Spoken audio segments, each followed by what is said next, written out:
Boa tarde, pessoal do Cotidiano News. Eu sou o professor Luiz Eduardo Mergulhão, colaborador aqui do canal, professor da rede pública municipal, estadual, e dedicado ao estudo da América Latina, principalmente a Revolução Cubana, mas amante da chamada Pátria Grande. Hoje a gente vai refletir, nesses 10, 12 minutos que nós temos aqui de gravação, sobre algo fundamental da América Latina esse ano, que foi a eleição de Pedro Castillo no Peru.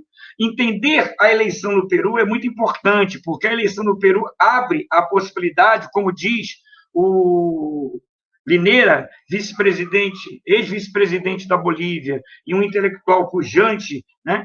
Ele coloca a eleição do Castillo como fazendo parte da segunda onda de governos progressistas na América Latina, onde temos também a eleição do MAS na Bolívia, onde temos também a vitória dos setores mais à esquerda para a Constituinte no Chile, onde temos também o levante de massas na Colômbia, e uma série de outras situações ocorrendo na América Latina, onde o Peru se destaca. A eleição do Peru ela foi muito importante porque ela tem uma marca claramente de classe, de dois projetos bem antagônicos em termos de perspectivas para a nação peruana. Mas vamos tentar entender como que se chegou a essa eleição. A primeira coisa é caracterizar o Peru, né, como um país capitalista e, fundamentalmente, que aplicou com a ditadura de Fujimori o neoliberalismo mais profundo que nós temos notícia, um dos mais profundos da América Latina, que provocou uma crise social imensa, a ponto de hoje, no Peru, nós temos milhares e milhares de trabalhadores sem qualquer direito, milhares e milhares de trabalhadores entregues à informalidade. Essa crise do neoliberalismo, combinada com o descrédito das classes dominantes, com o descrédito da política, manifestada na renúncia do presidente, da presença de massa na rua, da renúncia do presidente no Congresso Nacional, o desprestígio das eleições, marcam profundamente a vida política recente do Peru.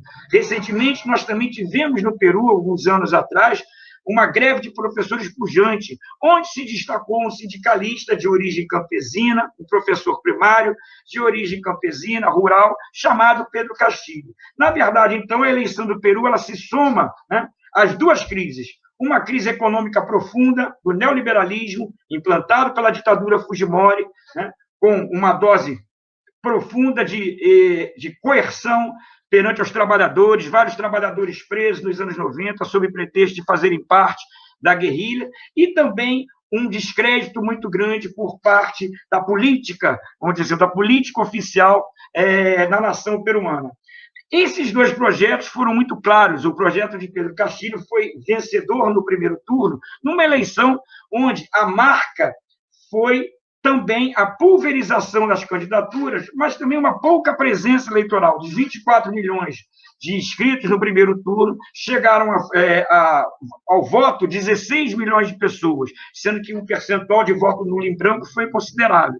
Mesmo assim, a surpresa da eleição foi a vitória de Pedro Castillo no primeiro turno. Uma esquerda que não é a esquerda urbana, não é aquela esquerda tradicional, é um outro tipo de esquerda que vem também se constituindo aos poucos, se reconstruindo no Peru, a partir dos camponeses, a partir das lutas no interior do país, na Serra, nos Andes, que acabou colidindo com um setor mais tradicional da ditadura Fujimori, ou seja, a Keiko, filha do Alberto Fujimori, também acusada de vários problemas judiciais, também acusada de vários problemas relacionados à corrupção, ela também faz parte desse projeto antagônico. A primeira pergunta que a gente tem é a seguinte: como que o Castillo, que estava à frente na pesquisa, como que a Keiko conseguiu emparelhar com o Castillo venceu por poucos milhares de votos?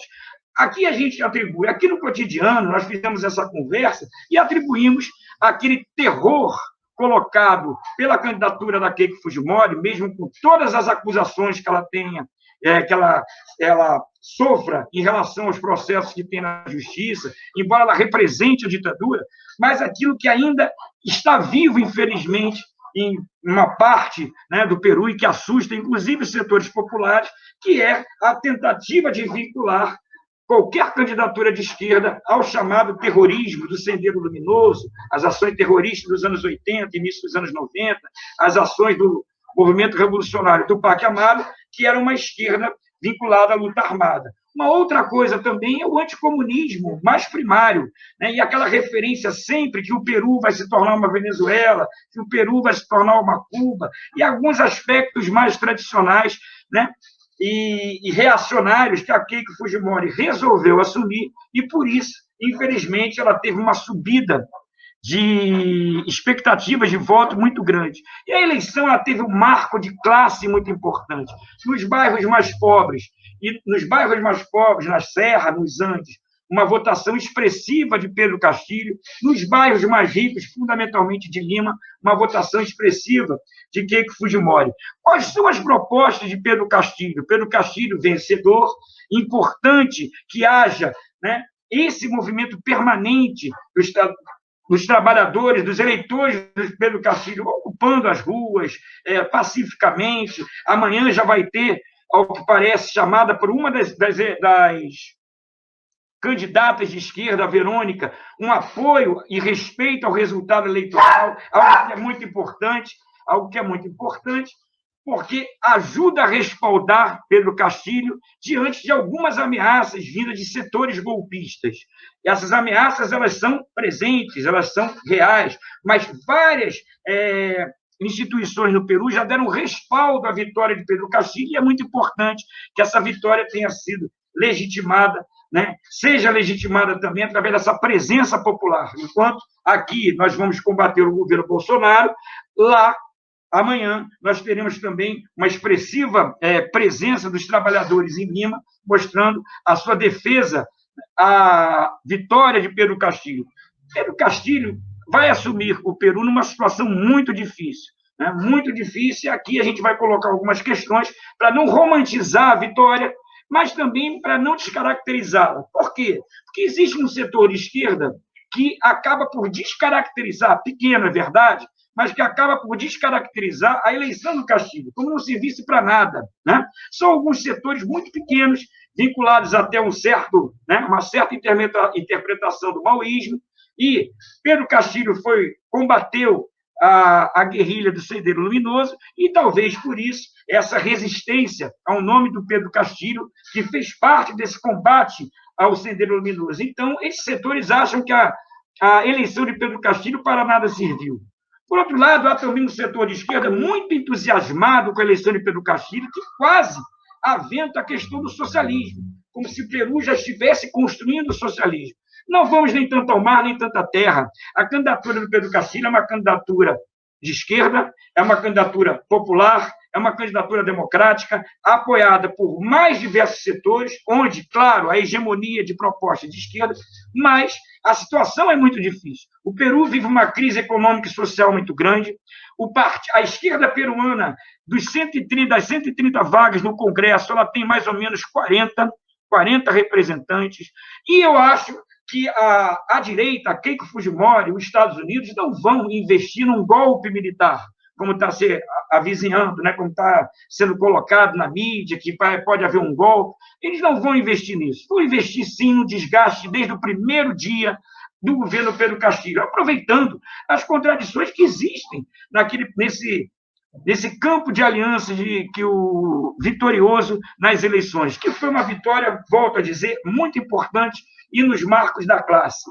Pedro Castilho propõe o que de importante para o Peru? Além de uma economia popular de mercado, respeitando alguns tratados, algumas questões, né, já acordadas no campo da estrutura representativa, no campo da economia de mercado, mas dando um caráter mais popular. Mas o fundamental que Pedro Castilho aponta é a necessidade de construção de uma Assembleia Constituinte e a reforma agrária. Duas questões fundamentais no Peru. Primeiro, para reorganizar o Estado peruano e, talvez, a depender da força, refundá-lo como um projeto nacional e popular mais decisivo, mais imperativo e que dialogue e construa a chamada pátria grande. Desculpa. E uma outra questão importante seria também a questão da reforma agrária. A reforma agrária, que foi realizada por Velasco Alvarado e foi interrompida, Velasco Alvarado foi um governo militar dos anos 60, ela precisa ganhar uma nova dimensão. Esses são os eleitores do Pedro Castilho, né? Fundamentalmente os camponeses. Então, eles precisam dessa satisfação, é preciso também reconstruir o Peru, um Peru democrático, popular, com base nessa chamada reforma agrária e numa economia que inclua a maioria dos trabalhadores peruanos. Esse é o grande desafio de Pedro Castilho. E, por último, algo que os governos progressistas, alguns nem tanto fizeram bem, outros fizeram bem, é a organização popular. É fundamental que Pedro Castilho resgate a tradição de esquerda de organização popular, de organização dos sindicatos, de organização de associação de moradores, de organização desses setores, para reconstruir também, né, o Estado peruano e dar nova vida a um projeto de esquerda no Peru. Eu acho que esses desafios eles são fundamentais. Pedro Castilho não é um Evo Morales, Pedro Castilho tem uma trajetória diferente, apesar de ser sindicalista. Evo Morales já tinha sido líder do seu grupo, mais Movimento ao Socialismo, no parlamento boliviano, já tinha sido candidato também à presidência, etc. Pedro Castilho já tem uma outra trajetória. O movimento na Bolívia não se compara ao movimento do Peru. O movimento da Bolívia tem um histórico diferente, é mais organizado. O movimento do Peru ainda está numa fase inicial.